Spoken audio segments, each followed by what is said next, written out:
Je suis professeur de culture générale et expression au lycée Saint-Lambert et cette semaine nous avons fait 3 visites organisées du musée sur le thème au programme de seconde année avec la même conférencière Mélita Poma, la même conférencière dont nous utilisons les services depuis 4 ans. Et cette année, nous avons une difficulté puisque c'est tombé en pleine période de grève en décembre 2025. Et donc, la conférencière a organisé une visite de substitution, puisqu'en plus, nous ne savions pas si ça serait fermé ou pas, puisque chaque assemblée générale décidait de la grève pour le jour même. Et donc, nous avons fait 2 visites à l'extérieur sur la sculpture animalière, avec cette chance que cette année, le thème s'y prêtait, puisqu'il y a beaucoup de sculptures animalières dans les environs du musée du Louvre. Donc les 2 sorties sont très bien passées. Et le mercredi après-midi, on a eu la chance de pouvoir entrer dans le musée, mais avec une visite restreinte, puisque seules quelques salles étaient ouvertes. Et donc la conférencière, avec son grand talent, a pu combler avec sa tablette pour montrer les œuvres qu'elle ne pouvait pas montrer, puisque avec les billets qu'on a, on ne peut faire qu'une seule entrée. Enfin, il y a quand même une organisation un peu étonnante. Voilà, donc vous allez voir ce petit film fait avec les moyens du bord. Donc c'est évidemment pas un grand film, mais c'est pour garder une trace de cette visite et la montrer avant les prochaines sorties pour que les étudiants sachent à quoi ils peuvent s'attendre. Au Moyen-Âge, on s'intéresse beaucoup à l'animal, sauf que on voit en lui un symbole. Et donc on le transforme. Hein.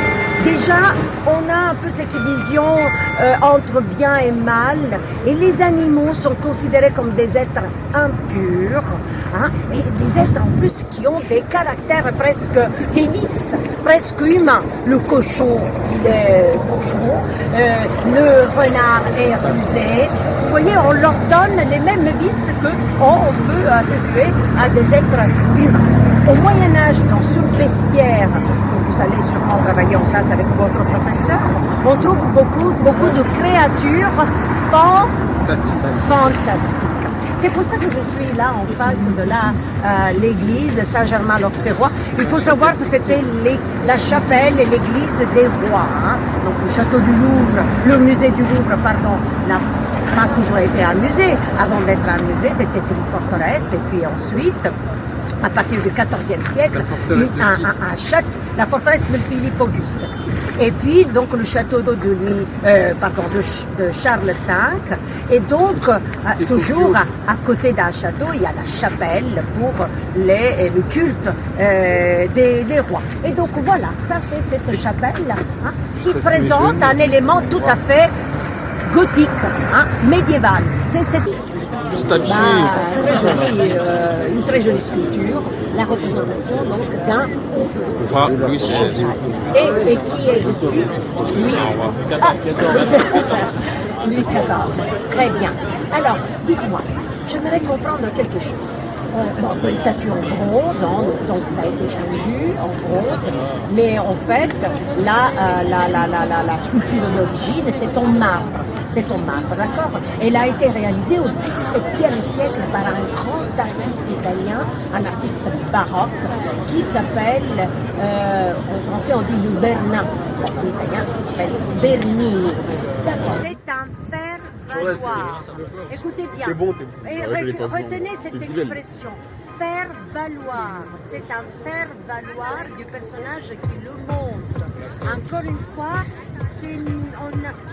il est soumis. Hein, l'animal, le cheval, il est soumis au personnage qui le chevauche. Et il est souvent représenté, hein, le cheval est souvent représenté pas statique, pas tranquille, en repos. Il est représenté comme dans ce cas-là, c'est-à-dire, comment il est représenté? Regardez bien, qu'est-ce qu'il fait le cheval? Il est cabré, et donc le roi essaie de le maîtriser.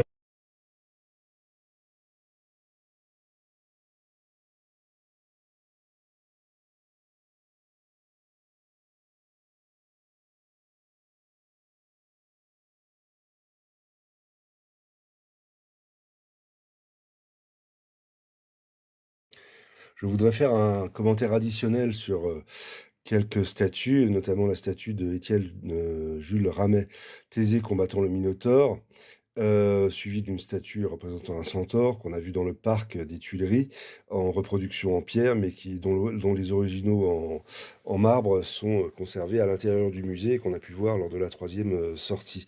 Alors, cette statue de Thésée combattant le Minotaure me fait penser au texte de l'Arche de Noé dans la Bible, quand Dieu dit à Noé après le déluge, à la sortie du déluge, soyez la crainte et l'effroi de tous les animaux de la terre et de tous les oiseaux du ciel, comme de tout ce dont la terre fourmille et de tous les poissons de la mer. Ils sont livrés entre vos mains.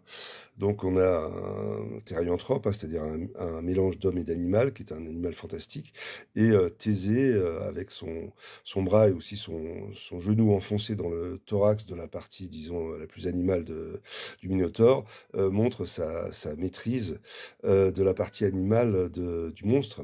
De même que dans la statue Thésée luttant contre le centaure de Canova, qui date de 1805, donc un peu antérieure, qui peut s'admirer au musée d'histoire de l'art de Vienne, une des plus belles statues qu'il m'ait été donné d'admirer.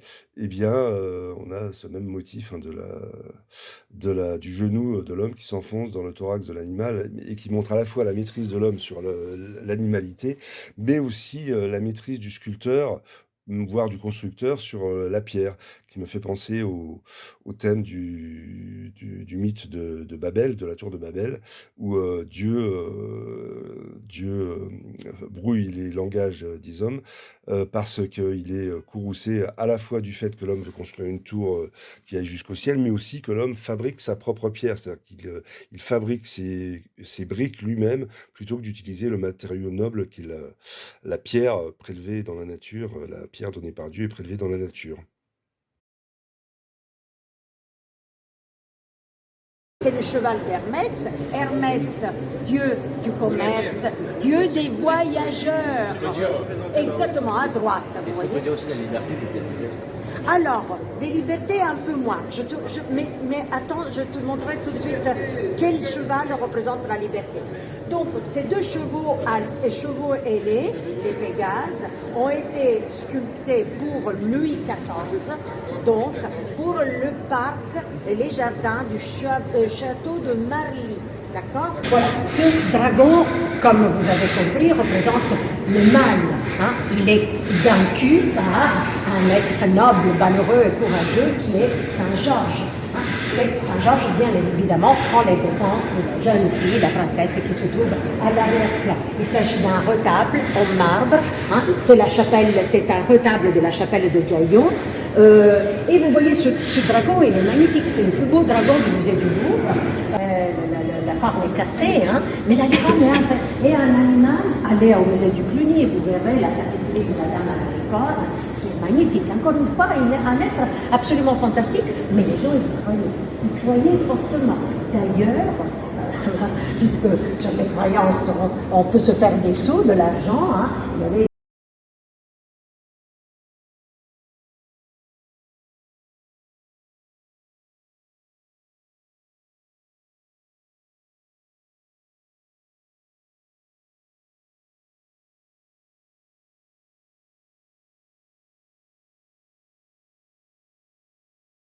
Alors, vous voyez, dans la mythologie, l'animal est vraiment omniprésent. Ce n'est pas simplement un animal quotidien, naturel. Il a toujours un aspect, une qualité divine. D'ailleurs, les animaux dans la mythologie sont les métamorphoses des dieux et des déesses. Hein? Voir un aigle dans un contexte mythologique en Grèce, ça fait référence à qui? À quelle divinité? Je fais une vidéo ici tout seul puisque avec la guide il y a eu un accident, la vidéo n'a pas enregistré. Donc il s'agit d'un exemple intéressant au niveau pédagogique puisque vous avez sur une même sculpture qui est sur un carré, vous avez la différence entre le très bas-relief en haut qui permet de faire des décors, hein, donc ça sort à peine de la base de la pierre, et vous avez le haut relief hein, avec par exemple des têtes des chevaux ici qui sortent de la pierre, et puis le très haut relief avec toujours là le personnage, les mains carrément qui sont détachées, même ici le personnage, vous avez la main détachée, ici le chien il sort carrément de la sculpture, on dirait qu'il va bondir à l'intérieur de la pierre, pourtant il est bien à l'intérieur du cadre hein, de la pierre, et donc vous avez la différence entre le très bas relief, le bas relief, le haut relief, le très haut relief, enfin selon le degré de saillie de la sculpture. Et tout ça s'oppose à la ronde bosse, comme ici. Alors ça, c'est pas un exemple particulièrement brillant, mais c'est ici un buste. Mais la ronde bosse, c'est quand on peut faire le tour de la sculpture, on peut la regarder de tous les côtés, même si en général, vous avez un côté favorisé. Quand c'est un être humain, c'est évidemment le côté face, mais pour un animal, en général, on fait le tour de tout l'animal, il n'y a pas un côté plus intéressant que l'autre. Et voilà, et donc ici ça représente, ce haut relief représente en fait l'empereur Alexandre qui rencontre le philosophe cynique Diogène qui est dans son tonneau, on voit le tonneau, et qui lui demande voilà, qu'est-ce que je peux faire pour toi, et Diogène n'a qu'une seule réponse, c'est ôte-toi de mon soleil. Et là on voit le chien, parce que c'est un philosophe cynique, hein, cynique comme CYNIQE, comme la cynégétique qui est l'art de la chasse avec les animaux. Donc il s'agit de cette œuvre de Pierre Puget, Alexandre et Diogène, avec la date en marbre de Carrare.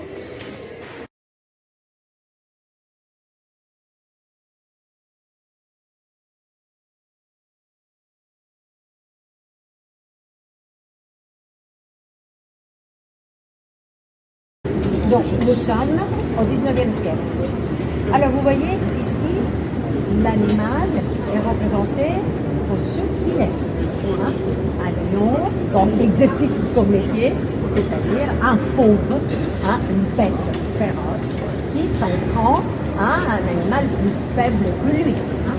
Alors, nous sommes au 19e siècle, au milieu du 19e siècle, nous sommes nés ce qu'on appelle l'art animalier, c'est-à-dire l'animal n'est plus interprété ou imaginé ou considéré comme un symbole, une allégorie, une métaphore. Hein? Il devient un sujet à part entière dans l'art, hein? Un sujet digne d'intérêt de la part des sculpteurs et des artistes. Et regardez ici encore une autre représentation sculptée d'une déesse avec sa biche. Donc ça représente quelle déesse? La déesse de la chasse de la nature qui est... Athéna. Non, de la chasse de la nature, c'est Artémis ou Diane. Hein? On peut l'appeler Artémis si on est dans un contexte grec.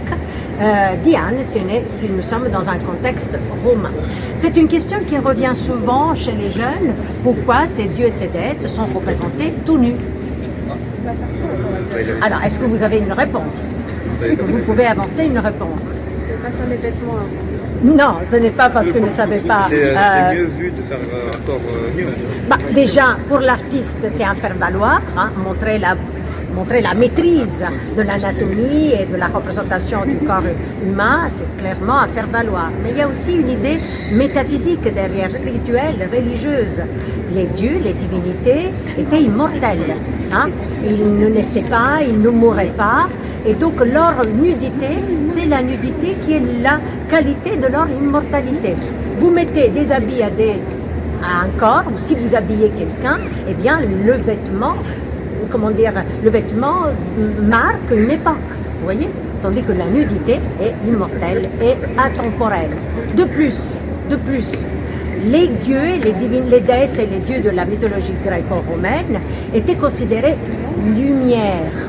Alors les artistes, comment pouvaient représenter la lumière? C'est-à-dire quelque chose de beau, positif, d'extraordinaire.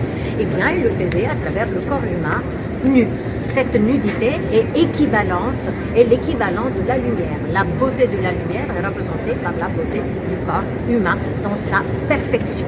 Vous voyez? Donc il n'y a pas de pornographie là derrière, il n'y a pas de représentation naturaliste du corps humain, c'est une représentation idéalisée de la nature humaine pour représenter justement la divinité.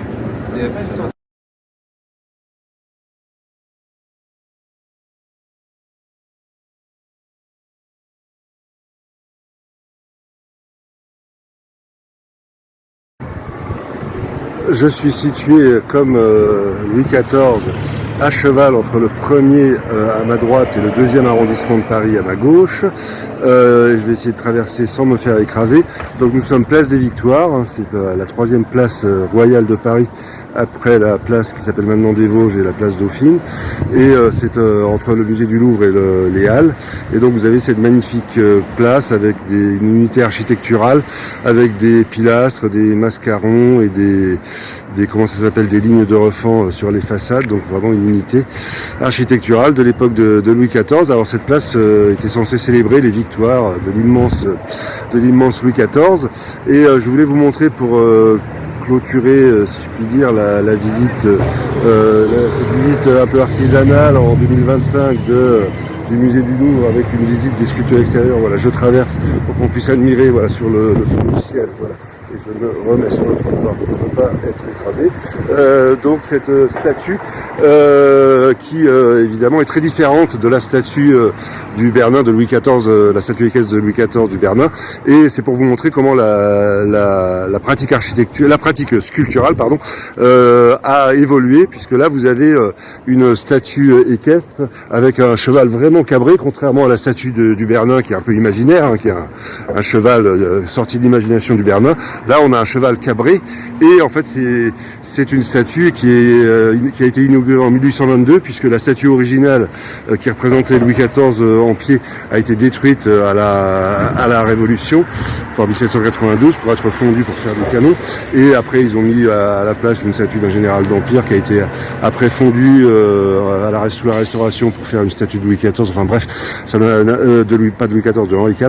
Enfin, ça n'a pas arrêté. Et donc cette statue a été inaugurée en 1822 et donc elle est inspirée de la statue de Pierre le Grand, le cavalier de bronze de Falconet, qui est la célèbre statue de Saint-Pétersbourg que je vais inclure dans la vidéo. Et donc voilà, elle réussit cette prouesse de représenter un cheval appuyé sur donc les deux pattes et la queue pour faire un trépied pour que cela puisse tenir debout, mais c'est quand même une prouesse d'équilibre. Et vous avez des bas-reliefs qui représentent les victoires de Louis XIV magnifique statue équestre de Paris, place des Victoires.